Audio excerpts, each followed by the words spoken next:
کب ہوگا کیا ہوگا یہ آپ کا کام نہیں ہے، یہ کام ہے الیکشن کمیشن کا.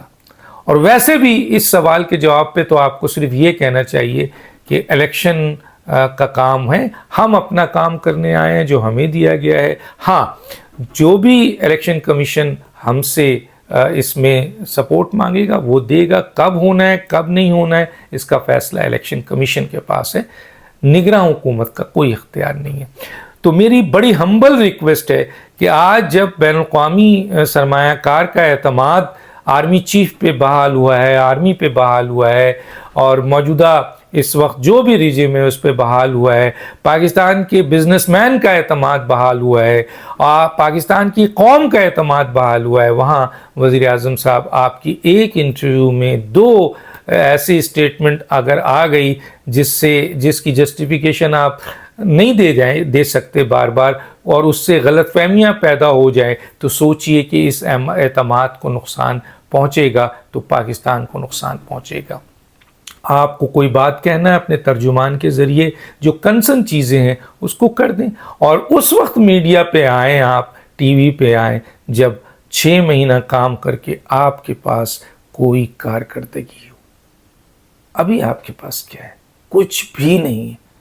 تو ٹی وی پہ آ کر اپنے آپ کو، آپ آلریڈی سینیٹر کے حیثیت سے ٹی وی پہ آ چکے ہیں، تو مہربانی کریں.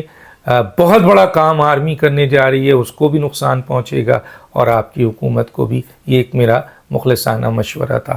اب میں آپ کو بتانا چاہتا ہوں کہ آصف علی زرداری اور بلاول کے بیانات میں یقیناً بہت بڑے تضاد ہیں. اور میں شاید ٹویٹ آپ نے دیکھا ہوگا، اس میں نے آپ سے کہا تھا کہ پاکستان پیپلز پارٹی ایک لحاظ سے کچھ عرصے پہلے بلو آئیڈ بوائے بن گئی تھی. لگ رہا تھا کہ بلاول اگلے وزیر اعظم ہوں گے.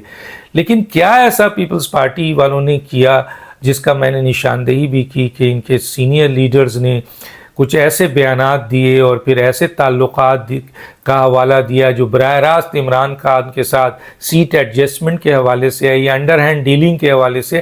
تو یہ بات چھپتی تو نہیں ہے، اور وہ ریڈ لائن ہے اس وقت خاص طور پہ اداروں کے لیے. عمران خان اس کے ساتھ جو بھی جائے گا وہ اپنے آپ کو تباہ کرے گا. اور یہی ہوا کہ پیپلز پارٹی جو بہت ہی اسٹرانگ پوزیشن پہ نظر آ رہی تھی آج بڑی ویک پوزیشن پہ کھڑی ہوئی ہے، اور بظاہر اگلے الیکشن میں اس کا کوئی بڑا کردار نظر نہیں آ رہا ہے. اور وہ صرف اور صرف اس بنیاد پہ کہ ایسی انہوں نے انڈر گراؤنڈ بات کی اور اوپن آ کے ان کے سین. تو میں نے اس پہ ٹویٹ کیا تھا کہ پاکستان پیپلز پارٹی کے کچھ سینئر رہنما اور کچھ میڈیا میں موجود مل کر بلاول بھٹو صاحب کو یا پیپلز پارٹی کی لیڈرشپ کو ایسی جگہ ڈھکیل رہے ہیں، اور اس ڈھکیلنے میں اسٹیبلشمنٹ سے ان کا کلیش نظر آ رہا ہے. اور اسٹیبلشمنٹ ایک حقیقت ہے، اس سے کلیش کر کے آپ کچھ حاصل نہیں کر سکیں گے، نقصان اٹھائیں گے، اور وہی ہم نے دیکھا ہے. تو چنانچہ اسی لیے آصف علی زرداری نے فوراً ایک بیان دیا جو بیان بہت پازیٹیو تھا کہ الیکشن جو ہے وہ حلقہ بندیوں کے بعد ہوگا، الیکشن کمیشن کرائے گا. اور ان کے بیان سے یہ تاثر گیا کہ پیپلز پارٹی اسٹیبلشمنٹ سے کوئی کلیش نہیں کرنا چاہتی. لیکن بلاول بھٹو کا جو بیان آیا ہے وہ بیانات ایک طرح سے حالانکہ انہوں نے کہا ہے کہ 90 ڈیز کے اندر کریں اور بہت ساری باتیں انہوں نے کی ہیں، وہ بیانات سے ان کی جو سیاسی قد ہے وہ چھوٹا ہوا ہے. اور سب سے زیادہ بڑی بات یہ ہے کہ یہ ان کو براہ راست استعمال کر کے اسٹیبلشمنٹ کے سامنے کھڑا کرنے کی کوشش کر رہے ہیں. یہ چند سینئر پیپلز پارٹی کے ممبران اور میڈیا کے چند لوگ جو ان سے ریلیٹڈ ہیں، بہت کلوز ہیں، وہ اس کو بڑھاوا اور چڑھا رہے ہیں. اور میں تو یہ کہتا ہوں کہ یہ اصل میں سازش ہے پیپلز پارٹی کے خلاف اور خود بلاول بھٹو کے خلاف. اب دیکھنا ہے کہ بلاول بھٹو صاحب اس کو کیسے دیکھتے ہیں. اور اختلاف آصف زرداری اور بلاول بھٹو کے بیان میں واضح نظر آ رہا ہے.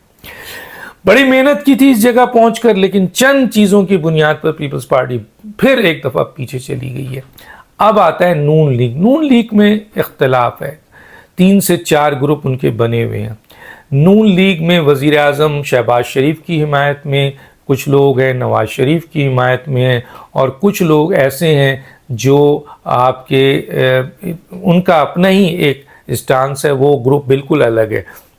کچھ لوگ یہ چاہتے ہیں کہ P M L N Shahbaz Sharif اگلے وزیر اعظم بنے، کچھ لوگ یہ کہتے ہیں کہ نہیں، نواز شریف واپس آئیں اور وہی وزیر اعظم بنیں گے، اور اس میں پی ایم ایل این میں بڑے لیول پر تضاد ہے، یعنی جو سابقہ منسٹرز ہیں، لیڈرشپ ہیں اور سینئر لیڈر ہیں، ان کے درمیان اختلاف ہے، اور اب دیکھنا یہ ہے کہ اور بظاہر یہ کلیش سامنے آ رہا ہے۔